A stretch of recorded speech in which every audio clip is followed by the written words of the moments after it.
अस्सलामु अलैकुम। जो अल्लाह और अल्लाह के रसूल को ज़ामन बना के नकाह करे या अहद करे वफा का, वो इतनी जल्दी नहीं टूटता।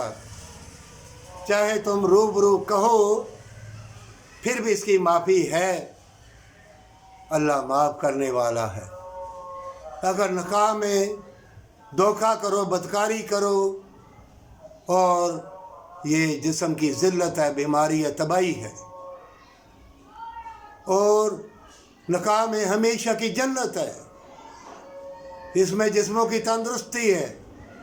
बदकारी बग़ैर नकाह के करोगे, इसमें तरह तरह की बीमारियाँ, तकलीफ़ें, परेशानियाँ और ये अल्लाह के हुक्म की नाफरमानी है।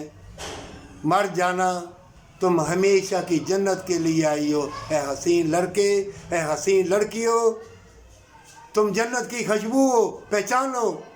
ये बादशाहियाँ मिट जाएंगी, ज़मीन और आसमां फट जाएंगे, इंसान चले जाएंगे, मौत आ जाएगी, हर चीज़ मिट जाएगी। तुम्हारे मुंह से निकले हुए अल्फाज वो नहीं मिटेंगे, वो अल्लाह की बारगाह में जाते हैं। अगर गलती कर लो, फ़ौरन रूबरू आपस में मियाँ बीवी रूबरू माफ़ी मांग लो, अल्लाह से भी और अल्लाह के रसूल से भी।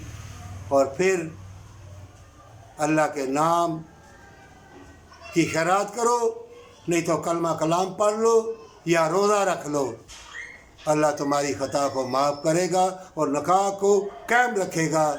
ये नकाह एक अहद है हमेशा की जन्नत और वफ़ा का।